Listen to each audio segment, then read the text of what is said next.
transmissions from a smile. We're glad you're here. Come stay a while. You can make shapes and objects with your sounds. Transmissions from a smile. Hello, and welcome back to Cryptids Corn Podcast. I am the great and powerful Mr. E. And I am Java Bean J. Oh, that's why you were pointing at the cup. So we replaced our intro just for this episode because this is a very special one. But what was that song we heard? Or what was that an excerpt of? That's an excerpt from Trevor Moore's My Computer Just Became Self-Aware. But that specific part will come up later in this episode. Yes, it will. So Very just much think about indeed. it. Yes. Think about it while we do our front of house stuff. You ready, Jay? I was born ready. Are you? Yes. So I want to give a shout out to our Aussie listeners.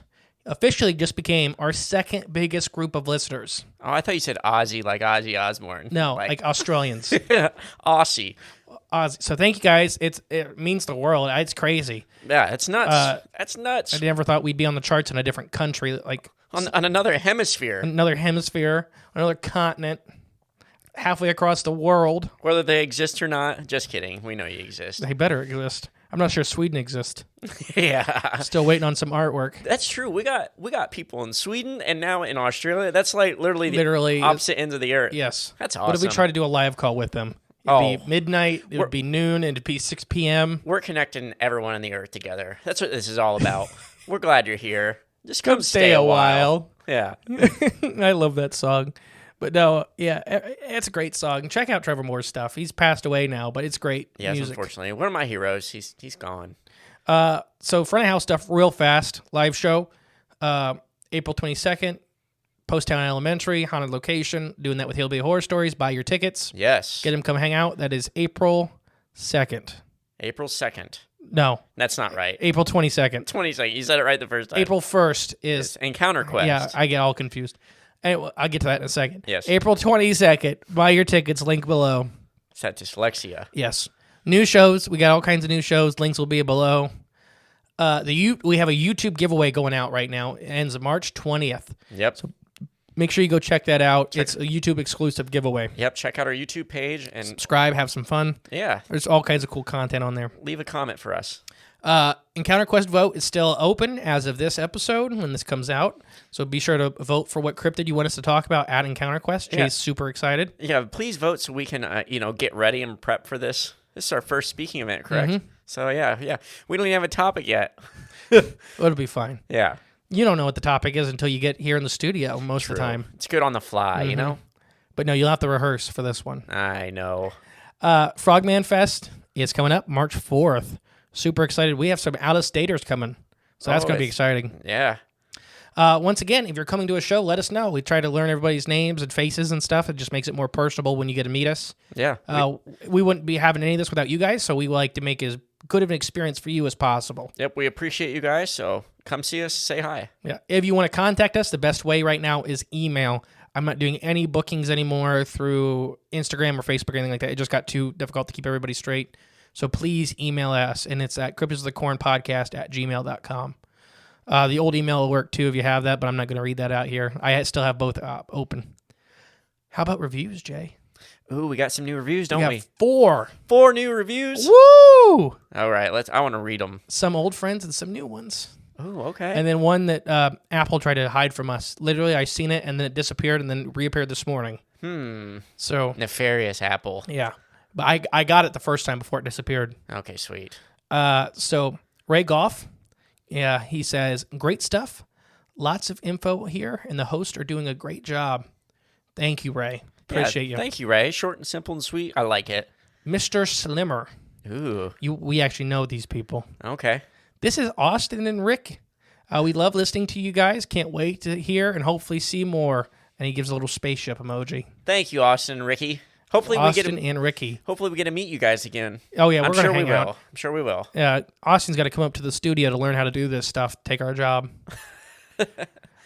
Next one is by JRA4776. Okay. But yeah, heard you guys on the Confessionals, Appalachian Intelligence, Coon Hunting Confidentials, Uncomfortable, and probably a bunch of other shows. I'm sorry it took so long to get here, but I'm glad I did. Great content, fascinating subjects, interesting conversations. Thank you for what you do. 5 stars, definitely recommend. Well, we're glad you're here. Come stay a while. Yes. Thank you. No, thank you. And I know there's a lot of great podcasts out there, so anytime you listen to us, we greatly appreciate it. Oh, yeah, every single time. Thank you so much. Once again, I said this review did disappear, but I did find it. It's from Utah. Mr. Milos. Love your podcast. It is my favorite.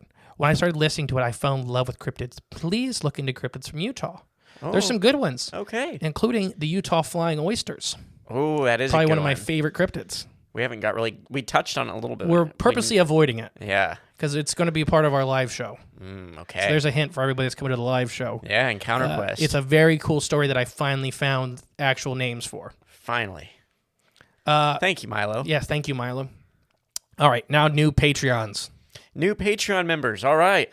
I think we're up to 3 or 4 Australians now in Patreon, so thank you guys. Mark B, Sammy G, and Tom Sorbets. Thank you, guys. Thank you, all of you. Mark, I'll say it one more time because I kind of read them fast. Mark B, Sammy G, Tom Sorbets. I know Sammy's an Australian. I don't know if the other 2 are. I've talked to a bunch of them. We're up to like 40-something people in Patreon, so it's... Well, thanks, mate, for joining the Patreon. Oh, yeah. There we go. Get Scare them off. Australian flair that they hate me now for. No, at least, I'll tell you what, the Australians take a joke. The French do not. It's true.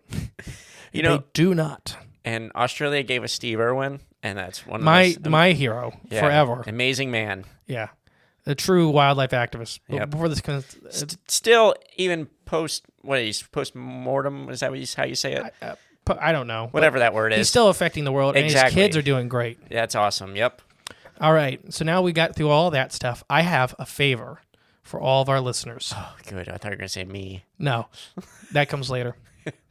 No, I want something from you guys. Oh, you did tell me about this. Yes. I put it in the script so I wouldn't forget, but this is the perfect episode for it. That's true. I seen this on TikTok, and I want it for conferences. I want to wear this, and I will pay for it. I will trade you conference tickets. I will trade you Cryptos of Corn merch. Pretty much whatever you want, depending on the value. I want this. I want an Amida mushroom hat. Repeat that one more time. The slower. big red and white mushrooms. So people make all of our cosplayers and stuff.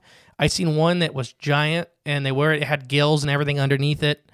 It looked just like the top of a mushroom they were wearing. I have a large head, so if you make this for me, I will make it worth your while. If you really want to be the one to make it, we'll send you the measurements of his head. I'll measure his head. I think I'm an 18.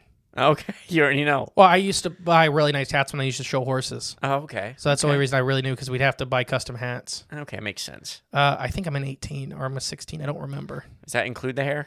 No, I'll cut it off for the hat. Okay.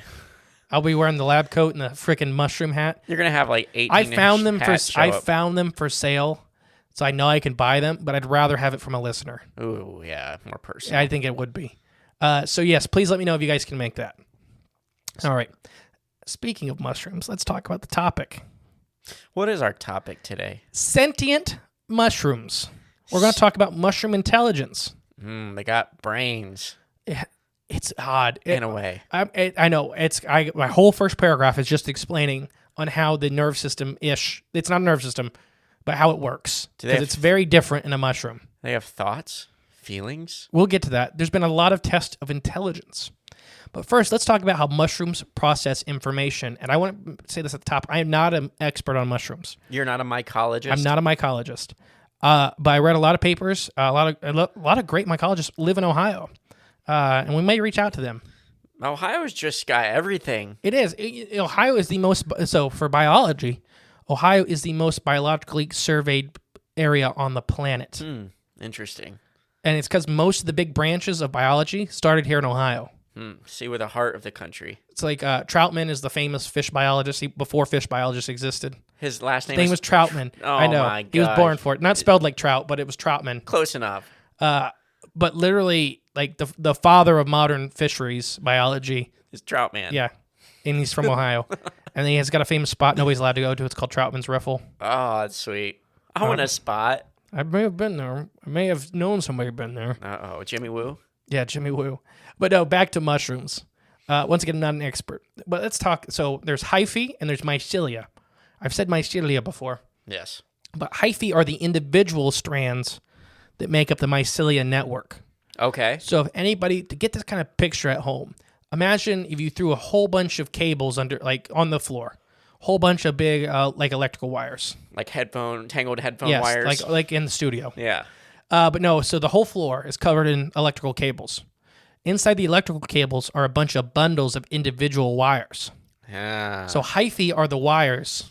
Mycelia is the cable. That makes sense. That's a good way to put it. I tried just because, and then hyphae are not like, it's hard to explain because like we have a central nerve system, we have a vascular system that carries oxygen and nutrients. We have all these separate systems. Right. They don't. It's just one. It's thing. all one thing. Hyphae do it all. They transport water, nutrients, and they act just like a nerve system to transport data across the body. Seems efficient. It's very different. Yeah.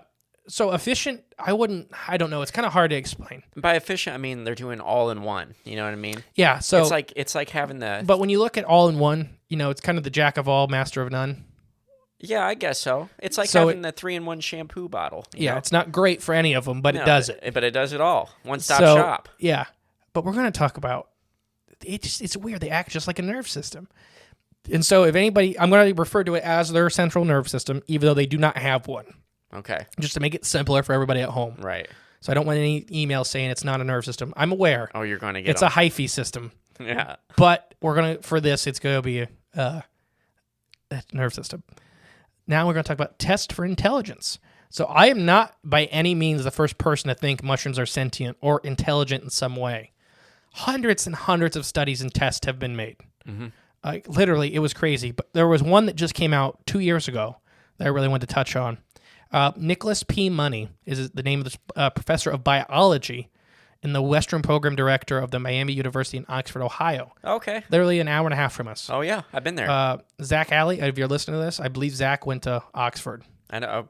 Or he grew up by Oxford. I don't remember. I have a couple friends that went to Oxford. Zach, I'm calling you out. But he just wrote a book, Nature Fast, Nature Slow, How Life Works in Fractions of a Second and Billions of Years. Specifically, he was using mushrooms for that because it's just a really... Well, they've been around forever. Yes. So that's a good thing to study. So I have an excerpt from his study because it's very, very well written. I'll try to remember to put the link below if you guys want to read the full thing. But I have just a couple pages of his stuff. So we're just going to read it nice and easy. I know this is I'm trying to do all the information up front, and then we're going to get into the cryptid and paranormal angles. Right. Believe me, there are paranormal angles to this stuff. You ready? Oh, yes. Here's how he starts his article. Just what are mushrooms? It turns out that this question doesn't have a simple answer at all. Mushrooms are reproductive organs by fungi to spend most of their fungi that spend most of their life below ground and form microscopic filaments called hyphae. These hyphae in turn branch into form colonies called mycelia. Mycelia spread out in 3 dimensions in the bodies of dead insects, or they feed on the bodies of dead insects and other animals. They feed on roots, wood, rotting leaf litter, and even the soil itself. Each of these hyphae in the mycelia in the tube are filled with pressurized fluids. They extend it at the tip. So it's so this is me talking now for a second. It's very similar to how octopus arms work. Oh, okay. And we have, in a couple weeks, a Patreon episode coming out about octopus being from space. Space octopus. Like, there's a lot of biologists until the 40s believed it. It's called dark DNA. It's really weird. They're biologically speaking, they're very weird, just like mushrooms. But back to mushrooms. The material that powers the elongations are converted into little packages called vasculars. These motions was guided along the interior system of rails by proteins and operating motors. So literally, kind of imagine a pipe system, a hydraulic system. Yeah. And they have little valves going along the way to help control the passage of liquid. Where it goes. But it's hydraulic. Right, So these tentacles, these hyphae are acting like tentacles, not just roots. Okay. Once again, mushrooms are much more close related to animals than they are plants. Plants, right, yeah. A good chunk of biologists think that animals came from fungi, that we're a branch off. Maybe octopus actually did. Don't ruin my story. Okay. The speed and direction of the hyphae extension, as well as the positions of the branch formations, are determined by the pattern of vascular delivery. The growth mechanism responds second by second to changes in temperature, water availability, and other opportunities and hardships imposed by the surrounding environment. So, pause right there. That means that these things are constantly taking in data from their environment and making split-second decisions on which way to grow. So kind of think of it as a worm moving really slow through the soil. Yeah. But literally they are getting, and I'm going to talk about a study here in a second he did with heat and memory, but they are making decisions, split second, of which way to grow, how to shape, go up, down, left, right, all this stuff. So they're right there, he's proven some form of intelligence. Based on whatever info they're gathering around their environment. They're making a decision. Yeah. Whether it's a program, like think of more like a computer decision, where there's not really thought behind it. It's like left, right, center kind of deal. Yeah. It just is picking it kind of. The best route for it. Yeah. Is that conscious decision or not? Is going to be the question later. Ooh, is it action or reaction? Yes. Thank you. That's better. There we go. Yeah. Hyphae can detect ridges on surface, growing around obstacles. They can deploy a patch and a repair system if they are damaged. These actions draw upon an array of protein sensors. It's signaling pathways that link the external physical and chemical inputs to cellular responses. The electronic activities of the cell are also so sensitive to change in its environment. Oscillations in voltage across the hyphae membrane have been linked to nerve impulses in animals, but their function in fungi is poorly understood. Hyphae react to confrontment to aligning with their growth rates, becoming narrow and branching off less frequently. The fungi will adapt to the texture of the soil, the anatomy of the plants, and the animal tissue it pushes ahead of it in foraging for food.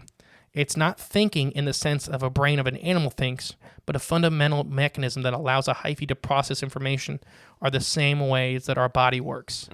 So it's very odd. They're making all these decisions on, and they'll even change their fungi array or their hyphae array on what kind of animal or plant they're trying to decompose. Oh, okay. Well, they probably had millions of years to figure it out. Yes. 813 million years is our first mycelia fossil. That's ridiculous. Now, how do they know that, like, for sure? How do they know it's that old? Well, so day one, Earth formed. Day two, there was mushrooms. Okay, yeah. Nobody really just say we're here. Maybe they, I don't know. They were just here, hanging out. We'll get there later. We'll discuss that. They're angels that God put on the earth to watch over us. Ooh. We'll get there later. It's a good thought. We tend to associate consciousness and intelligence with the appearance of willfulness and intention. This is decision-making results in a particular behavior or outcome. Whether or not humans have free will, we take actions that seem willful.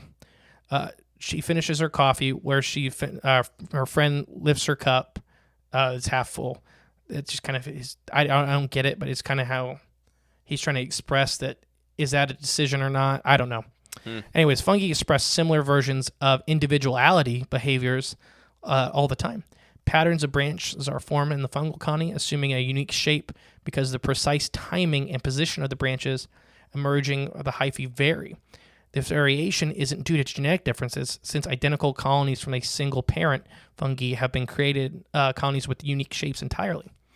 Although that the overall form is highly predictable, the detailed geometry is usually unpredictable. Each mycelia is like a snowflake, with the shape arising to one place and one time in the universe.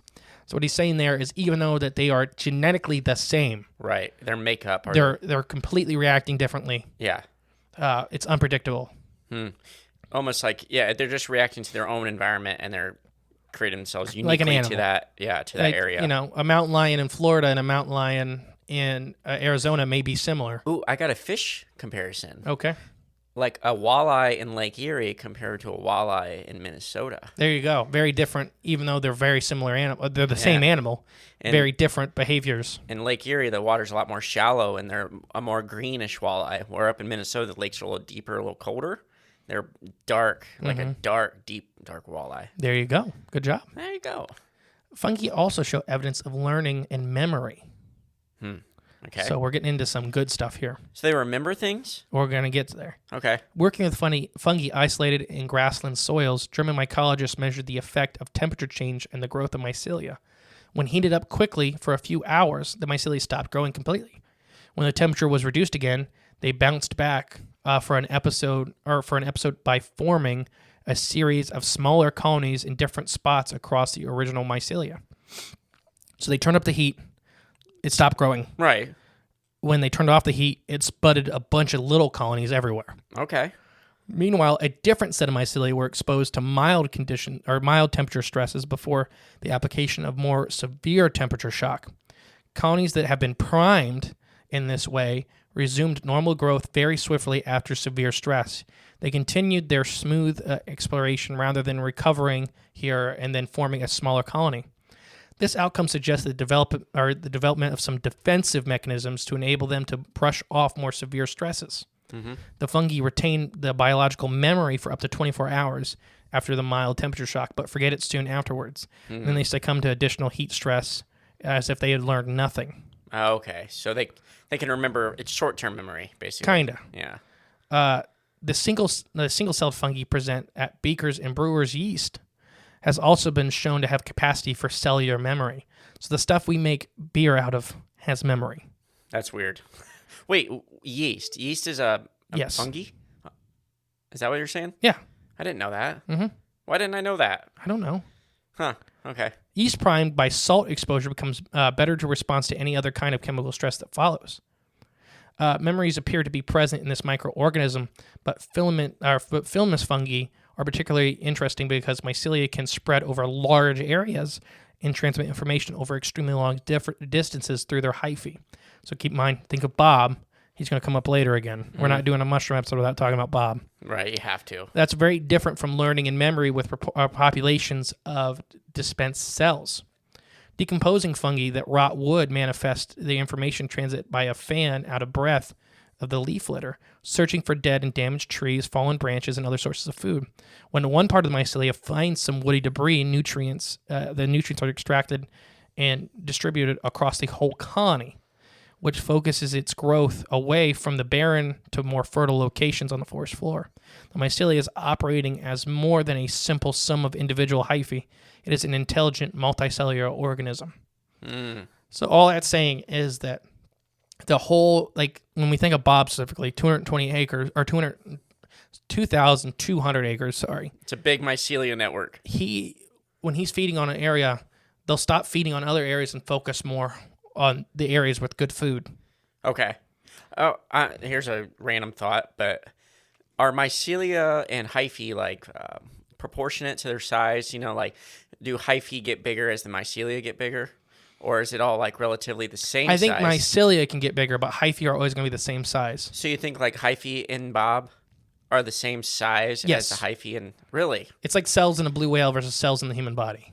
Okay. Yeah. Basically, yeah. Even though the body's bigger, the cells are the same size. They just have more cells. Okay. That's pretty cool. So mycelia are kind of like a bundle of hyphae. Right. So the mycelia can probably get bigger.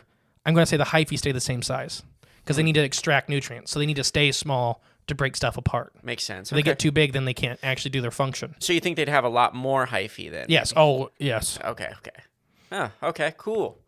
And in my mind, I'm thinking of hyphae as like almost like one brain, like a giant brain, like itself. It's just, that's what the hyphae is. But the brain can also like move fluids, lift things. It's weird. That's in my head. That's kind of how I'm picturing it. It's kind of is. Or imagining it. It's very hard. And that I'm gonna speed up through this article so we can get to the fun stuff. But I'm gonna skip to his complex symbiosis. This complex symbiosis talking about the root system of trees integrating with fungi. Mm-hmm. So this complex symbiosis relies on continuous chemical communication between fungi and the plants that affect the development of both partners. Mitochondrians support the productivity of the entire ecosystem, spurring some fungi enthusiasts to rename forests as superorganisms connected by the wood wide web of fungi.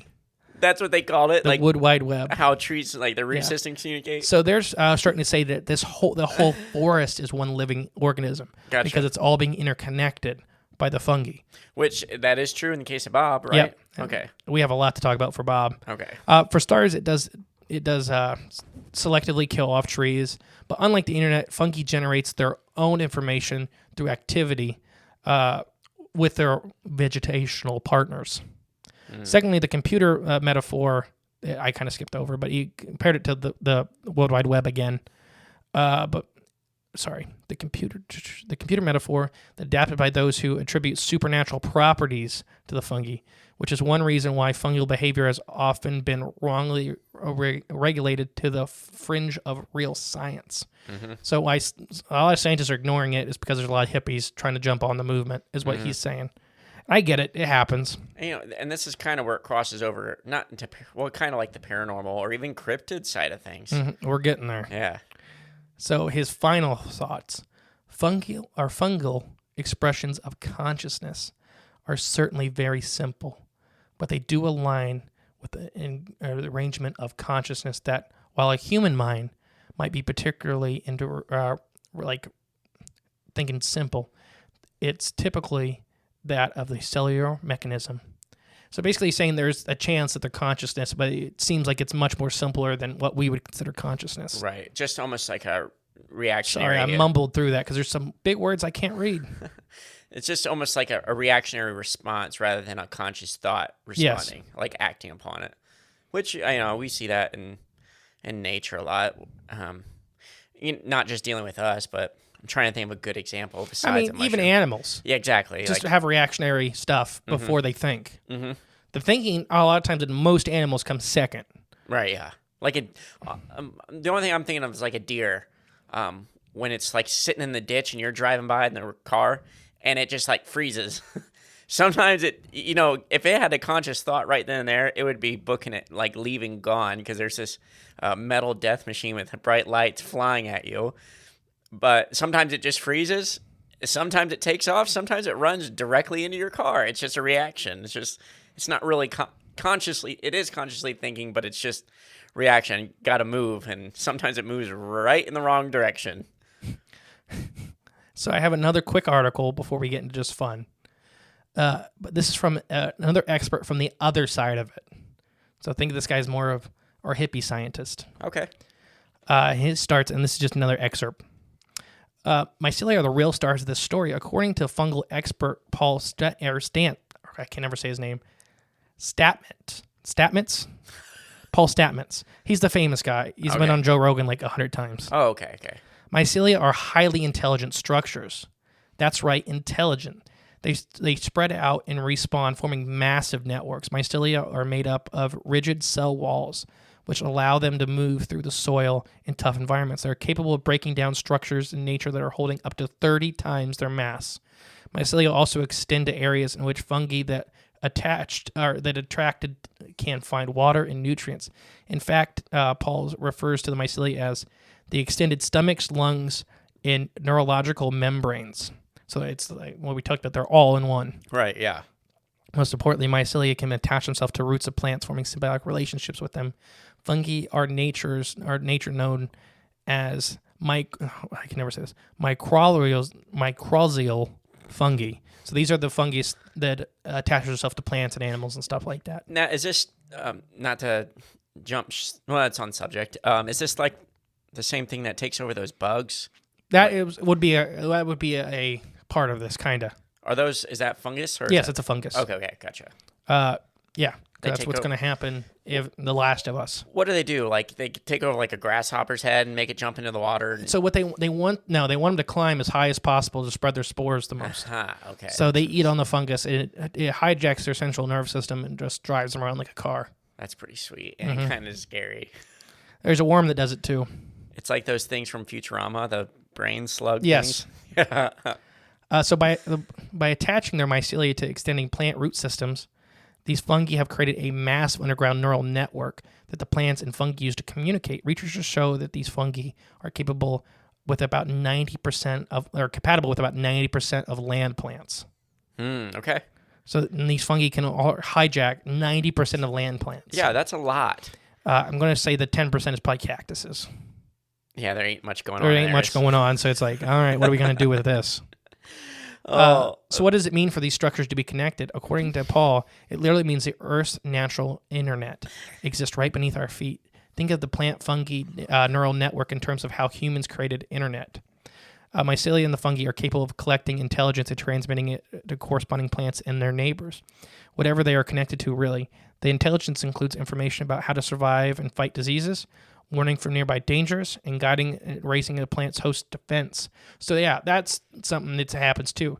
They can kill or they can defend Protect. or boost Yeah. the plants above them. And they can also tell them how to fight certain diseases. Like if a disease pops up, like Bob's forest is incredibly healthy because if a disease pops up, he'll figure out how to fight it in that tree, and he'll spread that information to every tree. That's nuts. So it's incredible. Mycelia are also act as a kind of mother that allows transmission of nutrients along interconnected plants. So if trees in a certain area starting to struggle, it'll take nutrients from the other trees that are doing good and feed them. It just made me think of like in video games, it's like a buffer, like a buffer trait. It'll either help or boost your team, or it can just Yes, it's an destroy, be a equalizer. negative effect on your team. So let's talk about a simple cubic inch of soil.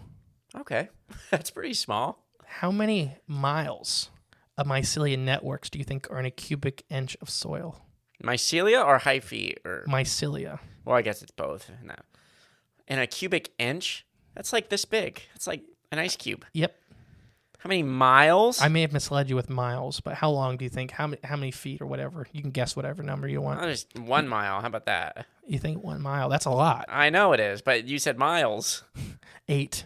8 miles? 8 miles of mycelia network can be found in a cubic inch of soil in the U.S. In my mind, I can't even. 8 miles. I can't even comprehend that in my head. Like I think 3 or 4 cubic yards could make it to the moon.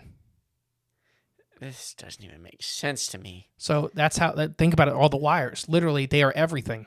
My brain. They just know everything you short-circuited. do. I feel like my circuit board, my motherboard, just burnt up my brain.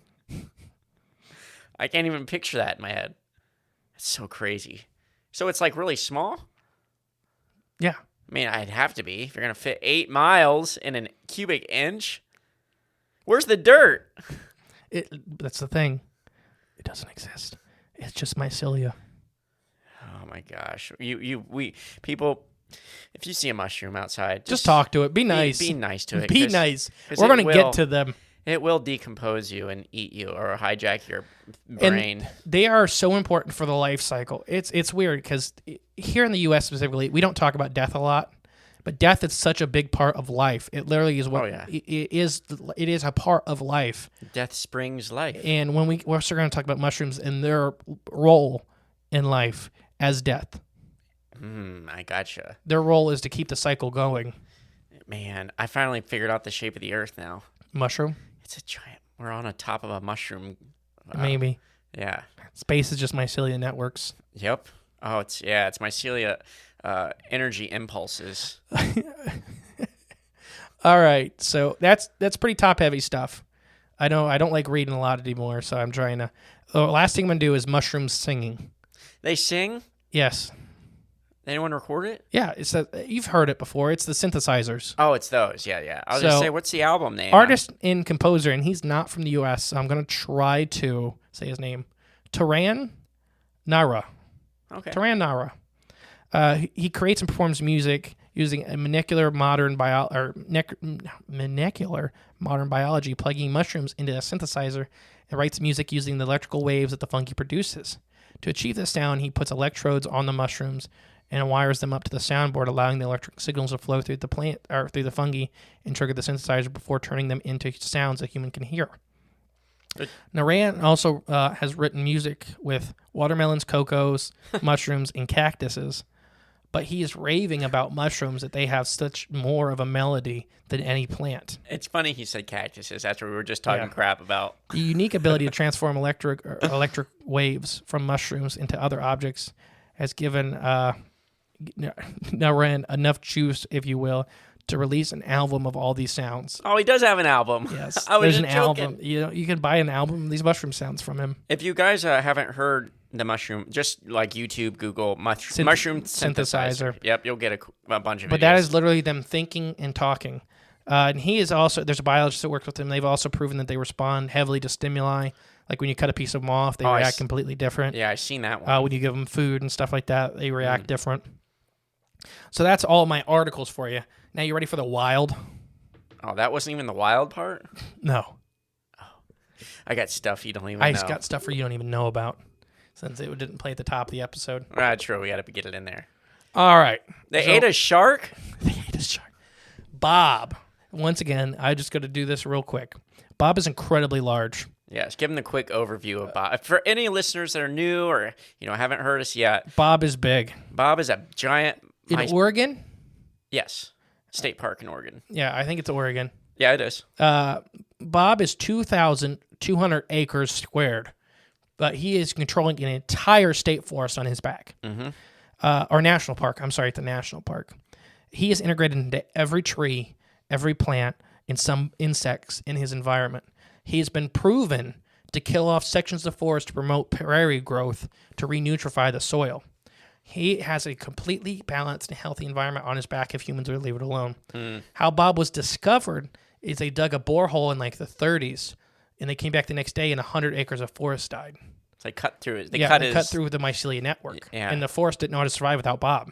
Poor Bob. So it just died. Poor Bob. Hurting Bob. How big do Bob's kind get, though? That's a question we're going to come back to. Okay. Rachel turned me on to the show called The Rig. If you skip over this part if you don't want spoilers for The Rig. The Rig is literally a show about a gigantic mycelia network living in the ocean underneath the crust. And it's marked every mass extinction event. And humans are drilling into its back. And once they discovered it, they tried to pump chemicals into it to kill it, to get to the oil underneath it. Wow. And it reacted very poorly. It defended itself. And it seemed like it wanted to communicate with people. It was very, I hate the word now because we say it a lot, soft disclosure is for the stuff. It's true, though. But it reacted. What was that, Dogland? The thing in Europe, the big hundreds of miles that disappeared. Oh, Doggerland, yeah. Doggerland. Yep.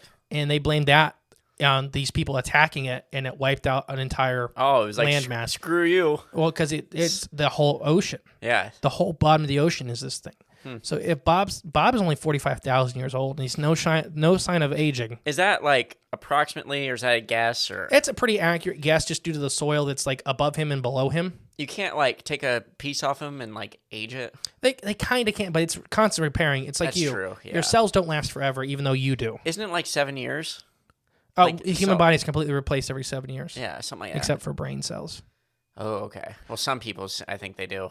I don't think they replace. They lose. They just lose them, yeah. So how big? Bob has two sisters that are slightly smaller. One's like 30,000 and one's like 15,000 years old. I don't know why that's just funny to me, but it's like Bob, and then he's got two sisters. Yeah. I don't know who named them. It just is funny to me. It is funny, yeah. We're assigning genders to these mushrooms. But what if these titanic organisms that have been reported in history are actually gigantic fungal colonies that react in defensive postures? These valleys that are said, to be haunted and stuff like that. What if they're Bobs that defend? Literally just like the ground eating you. Yeah. It's a mushroom network underneath. Like literally there was one park I was looking into this research that said it has cannibalistic rock or human eating rocks. But it was just when you look into the story, it doesn't talk about rocks. It talks about the ground swallowing you up and disappearing. So what if it's pitfalls? I don't know how animate these mushrooms can be. If they're smart enough to understand and been around that long, why wouldn't they create little pitfalls like just walk for any creature, like big creature, human or not? But if we look at slime molds and stuff like that, some fungi can be highly active and maneuverable. Okay, yeah, for sure. So it's not, when you think of mycelia and you think of mushroom, you think of something that just sits there like a plant. That's not true. Mycelia are constantly moving through the soil, whether it be slow, but then you have much more active fungi. So what if there's gigantic, and some of these parts of them are extremely active and almost predatory? I could as see in that. Defensive stuff. I could see that. So going back to our friend, the bloop. Oh. What if these titanic organisms can talk? If they're not touching, they can release sound waves. Because there's evidence to show that, and we're going to talk about that here in a minute, that these fungi can receive radio waves. Yeah, what if it just like got a signal like, there's some divers down here planting bombs on this pipeline or something. Or they're drilling oil on my back. Or drilling oil on my back, yeah. Literally like the rig. And like, it's a defensive sound. Yeah, like help. Like Or get back, I'm getting mad. Right, yeah. You keep stabbing me to drill oil, I'm going to get real agitated. Here comes a tsunami. Yeah, literally, that's what the rig. It created a wave big enough to wipe off a continent. Dang. And what it did is literally it cut off a shelf on its back, dropped it, and it pushed a big tidal wave. Smart. I mean, it's amazing. I really think that Bob is not the biggest one of his kind. I would imagine not so. Because I just... And he's a type of honey mushroom, which keep in mind, most honey mushrooms are 6 meters. Yeah, he's not. Not a national forest. Yeah. So imagine what else is just under there. Not just on land, because there's a lot of unexplored lands, but the oceans? whole ocean. Think about the oldest continental plates. Is the ocean? So most of them are in the ocean right now. Mm. So it just is crazy to me. Fungi can handle salt water too. Continental plates are mycelia networks. They're just The different whole ones. planet. Yeah, it's Hollow Earth, flat Earth isn't real. Both of those aren't real. It's mushroom. It's all mushroom. It's all a fungi. Mushroom. And dirt is just mushroom excrement. That's all it is. Farming. So that's what I got to say about the rig and Bob. But let's get into some more paranormal aspects of mushrooms. Right. As if it isn't already that way. I want to talk about orbs. Ooh, okay. I literally think that some of these orbs may be mushrooms, whether you want to say astral projecting, whether you want to give it that kind of angle, that they are pushing their consciousness into our plane to experience what's happening on their back. Just get, like scouts. Yeah. Literally looking around. So we talk about humans astral projecting. Why can another consciousness do it? A much older consciousness. Mm-hmm. And that's why you see them in forest and stuff. Like most time, orbs are in forest or in state parks or in wildlands. Wonder if there's just enough energy there, like buzz around. You know, they get integrate with the trees, all the wildlife and plants. There's so much of that around. It creates that environment or special area to where they can. It's easy to project consciousness or something. It may be something like that. And they're also producing so much electricity. Yeah. Okay. That they may be producing plasma. We don't know much about them. They produce electricity? The electrical, like we produce electricity. Okay. Could you harvest that? Probably, but it's not going to be happy about it. Not unless you feed it some like dead No, elk because and that's stuff. their nerve system that you're feeding off of. That'd be like you plugging into your brain and taking all your impulses away. I feel like the whatever beings are feeding off our energy, like vampires. Kinda. Conscious vampires. We'd be the vampires. Let's take it a step further. Oh, man. What if what we consider the Fae are actually the projections of fungus? That they're taking some kind of form. That's why they're so weird. That's why it's the way they don't understand us. Like, that's why they're fascinated and their tricks may kill us and they don't get why it's bad. Because they live. Yeah. They're ancient. And even when a piece of them dies, it's not a full piece of them. Like, right, it's yeah. like they kill off, like, imagine fungi, like, rip off their own arms all the time to grow somewhere else. Right, yeah. So it's not that big a deal. Bodily harm is not that big a deal to them. Yeah. So that's why these Fae, when they're jokes and they're playing around, they can react so badly to humans and not seem to be malicious. It's kind of Well, I got another one for you. Kind of adds up here. Fairy rings, where we say it's to transport us to the Fae world. Right. What are fairy rings? They're mushroom rings. Right, yeah. Because they grow outwards, right? Yes. Like, the mycelia networks grow in a circle sometimes. Yeah. And it creates fairy rings. Yep. What if that's their consciousness? That's their way of getting out. They make a spot where they can transport up. Like it's an energy portal. Yes. Well, they're concentrating their energy to project themselves. Oh my gosh. I might crap my pants. But gateways to the Fae realm are fungi. If you look at all across the whole planet, a lot of fungus are related to supernatural and Fae, or what we'd consider Fae. Now let's go for I know, that's a lot. I got more. Yeah, I know. I'm trying to absorb all this right now, and it's kind of mind-blowing. But I like it. I know. I worked on this pretty good, right? Yeah. Why do the Fae that we think, the supernatural Sasquatch, why do they take that image? Maybe they have a special connection with the Sasquatch, the mushrooms, the living conscious mushrooms. Maybe they have a special connection with Sasquatch, and when they start projecting, that's one of their favorite forms because it's their friend. What? Whoa. Okay, too. What if? Because I don't know. We both believe, there's multiple forms of Sasquatch, kind of what you're talking about, whether it's Fae, then the biological versions of Sasquatch. But what if the biological versions of Sasquatch could, reach that consciousness level where they can communicate with these mushrooms together? And then what if they're using the mushrooms together and they're projecting? What if it's a combination of both? It's not just the mushroom. It's actually a Sasquatch and a mushroom together projecting its self-image. Hold on to that. To the out. Man, that's the red eyes. It's a combo. I think it's them. I think it's the mushrooms themselves putting on the face Okay. that they're the Fae, and that's just how they want to look. Like that's one of their favorites. But there's more connections with normal Sasquatch in them too. That they may be what we consider nature guardians, these forest guardians. They may be the actual embodiment of the fungi's will to protect, and that's how they can hide so easily. That they're producing, like the fungus underneath the ground is producing like energy for them to use to hide. And that's why their feet are so big, so they can connect to the ground better and have a better connection. It's like conduit. It's like flux with soldering. You know, you need that good connection. So orbs are once again are mostly seen in the forest, stuff like that. How would they know so much about us? How would they know language? How would they communicate with us?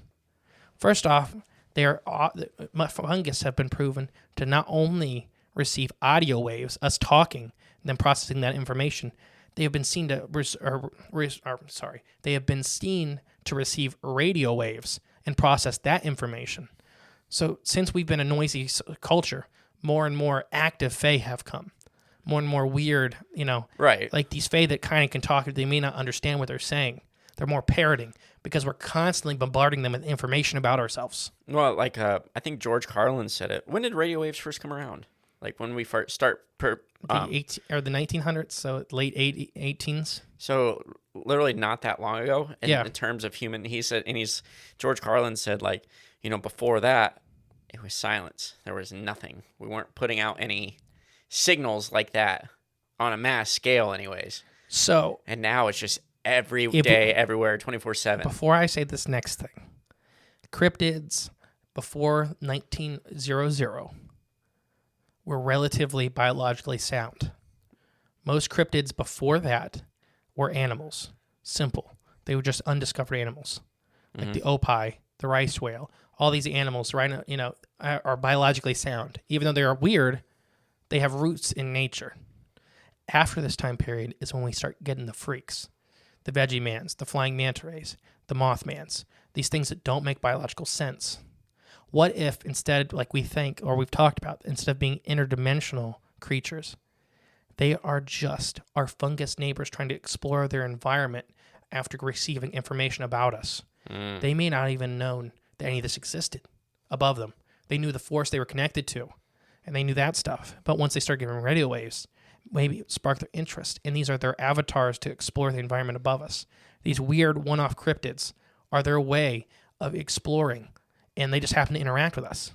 Well, we better be careful about what we're putting on the radio waves or even thinking about anymore. But think of the weird movie-ish monsters. Yeah. Creature of the Black Lagoon comes out, and we start seeing reptile guys. It's just them trying to explore, and they're mixing both our radio waves and their understanding of their biology in making these amalgamations to explore the environment. Well, I need to make a call to action right now and stop making Godzilla movies, please, people, now, before most it happens. Of these weird cryptids aren't bad when you think about it. True. That's why we need to stop the King Kongs and Godzillas. I don't think these are bad entities. I just think they're the ways of exploring their environment. Using eyes and stuff like that, the glowing red eyes and stuff. They don't know. What do you think? Can they possess? What if they're possessing these things too? I don't think so. I think they could, but that could be an option. I just think it's them literally manifesting. That's how these creatures can appear and disappear with no signs. That's why they're kind of really not there. True, yeah. Makes sense there. As far as them... One moment they're there, then the next moment people see them dissolve to nothing. Right, that's what I'm saying. And the weird non-biological activities, like look at the Mothman flying. It had wings. Whatever it was understood, it needed wings to fly, but they never flapped. They hardly moved. And it was flying at great speeds because it's not really there. Right, it's just a projection. A psychic projection using their energy. Oh, man. I told you I had stuff for you didn't even know about. I did not know about any of this. It's my job. Well, true. What do you think? I mean, literally, I was like, they're all mushrooms. Mine is kind of blown. I mean, it all... I will bring it all back. They're all mushrooms. UFOs are mushrooms. It's crazy. Bigfoot's a mushroom. Mothman's a mushroom. As crazy as it all might seem or sound, it kind of adds up. I know. The fairy ring thing is really what I got on the kick about. I was like losing my mind. Yeah, because I mean they always talk about fairy rings, and you know what fairy rings are. Forever. Africa has story about their version of fae folk coming out of fairy rings. China, freaking Europe, U.S., South America. The fungus is the center of paranormal activity. Yeah. Pre-1900s. And like we know fairy rings are created. It's just a mycelia mushroom network circle. We know it. But we don't even know why they grow in those patterns. Yeah, exactly. It may be the local colony focusing energy on a point to explore. And it might be like a certain frequency that makes it that size or something. Or it's doing it on purpose. Right, It knows. Think of a Hadron Collider. It's literally making its own miniature Hadron Collider where it to spend energy inside of itself to push out. Or maybe that's like the frequency that's coming out of the Earth in that one spot, and it matches it and can connect, and like magical weird stuff happens where it can, I don't know, things come out of environment. It. Yeah. Oh boy. They're all mushrooms. Oh man. I think they are. Now okay. I have one more thing for you, or one more little group of talks. Okay. The psilocybin entities. See, we're going to talk about the things that live when people do mushrooms.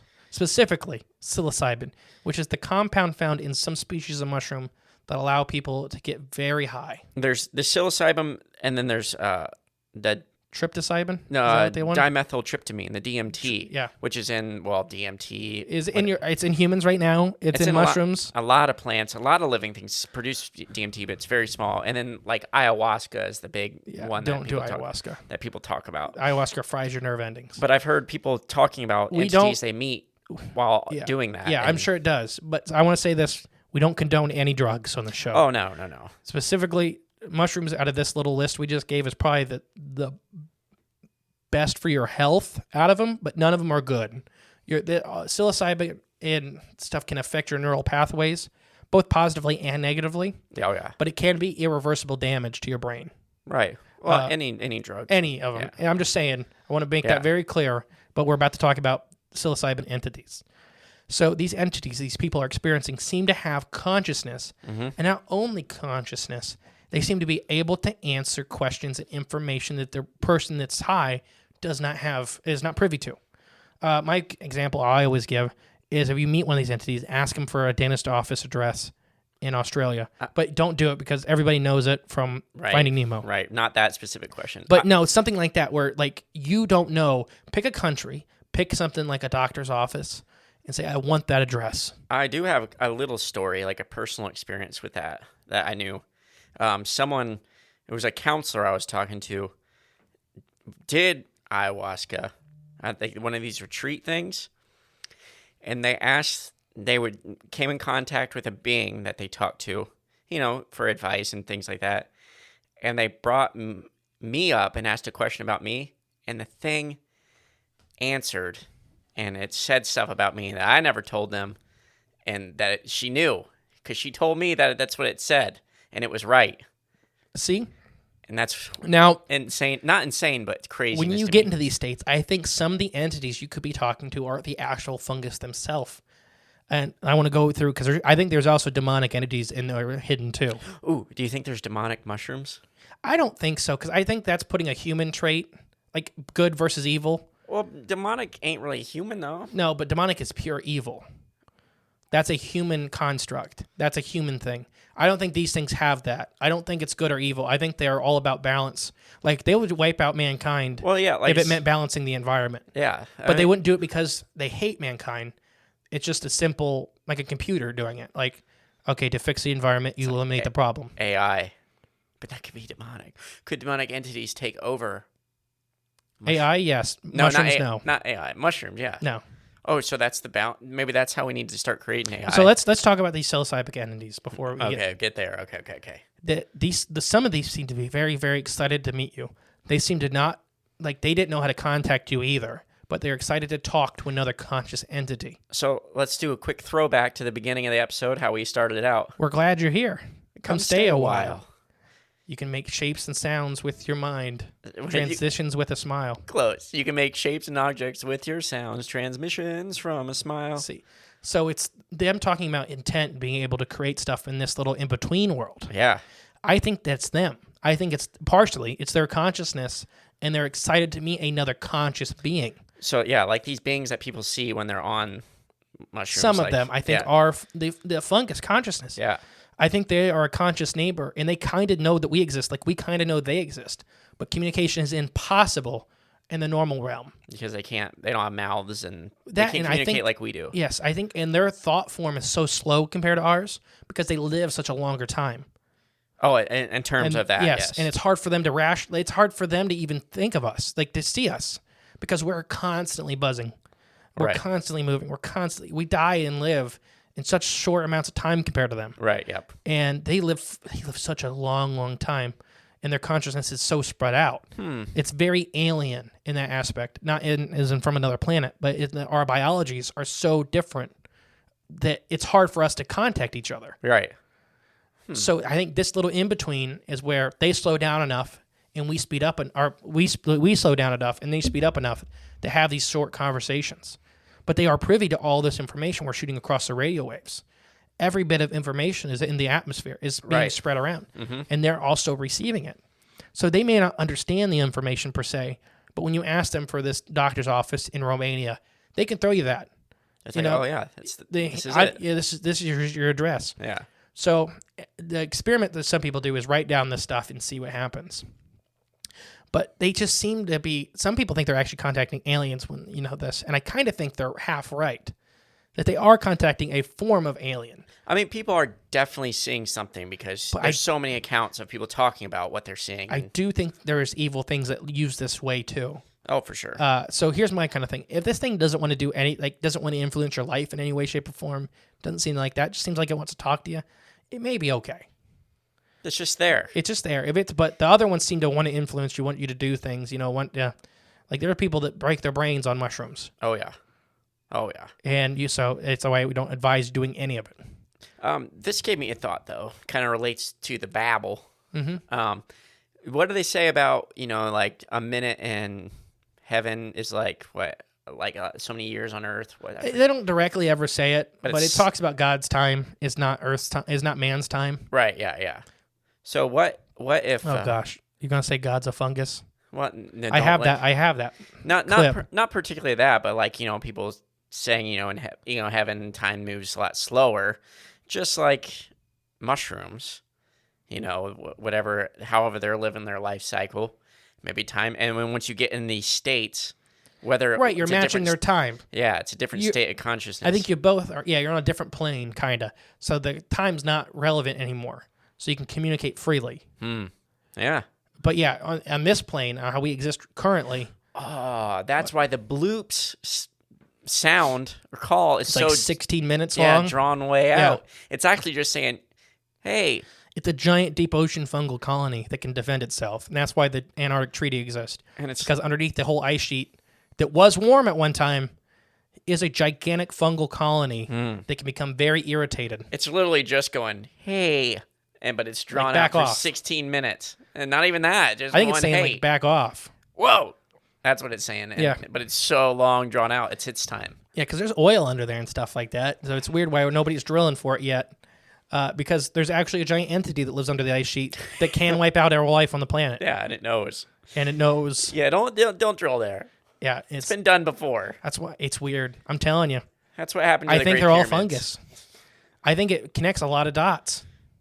Oh man, it does. It really does. Oh, I think I'm insane. we're gonna have to start putting these dots together. Where's my red string? I just draw a big circle around a mushroom and say, there it is. Yeah, exactly. The short version. If you shoot it and it doesn't die, it probably goes in that circle. There you go. Yeah.